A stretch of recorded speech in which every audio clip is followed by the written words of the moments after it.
first, Senator, tell me about your day-to-day. I understand that you went out there and met with the veterans who've been there since Wednesday of last week, calling it a fire watch. Well, what did they tell you today when you're out there? They're frustrated and deeply disappointed. They've already been working on this legislation and hoping that they've already been waiting on this legislation for a long time. And finally, we got it passed in June. And because of a technical error in the House, we had to run it back by the Senate. The substance of the bill is the same. We were just solving a technicality that needed to be corrected. And literally in the midst of voting for a bill, we had some of my colleagues come back to the floor, vote no on a bill that they had literally voted yes on a few minutes earlier, not just in June, but a few minutes earlier. And so here we are. This is politics in the worst sense of the word.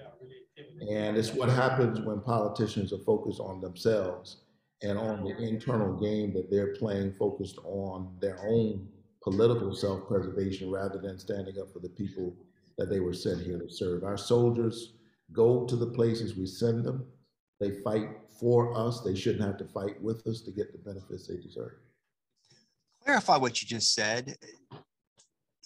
Did these senators vote for the cloture bill for it and then change their vote on the same? In some cases, we had people come back and change their vote. I don't think I've heard that from anywhere before.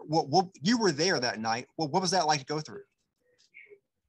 I mean, the issue is, what is it like for these soldiers who right now are on the steps of the Capitol to be waiting on us to handle the people's business?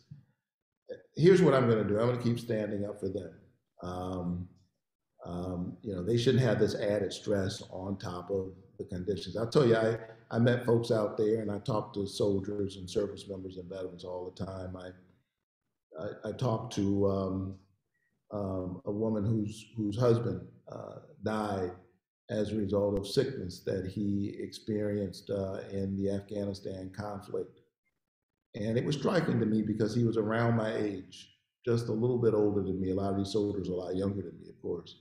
And I just thought about his lifespan, this person I didn't know, but as she was holding his poster with his picture on it. This is someone born around the same time I was born, who dedicated his life to serving this country in the military. He came back with the invisible wounds of war, the kind of sickness that he encountered as a result of toxic exposure. When they figured out what was going on, he already had stage 4 cancer.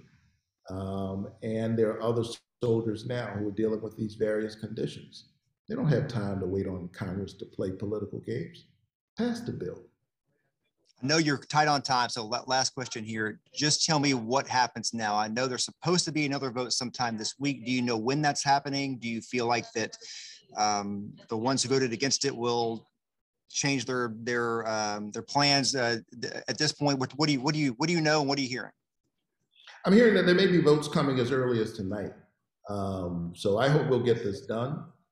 Look, it's not unusual in August that you enter the silly season of politics. And I think as we come to the end of the session, people are maneuvering and they're thinking about the politics rather than the people they were sent here to serve. This is not complicated. Everybody knows the right answer here. It is to give our soldiers the benefits and the health care that they need. This is not our money, it's the people's money. So let's do the people's work. Pass the bill and ensure that the soldiers who are experiencing sickness as a result of a new era of war know that we've got their back. Senator Warnock, thank you for your time. I really appreciate it. All right, thanks so much.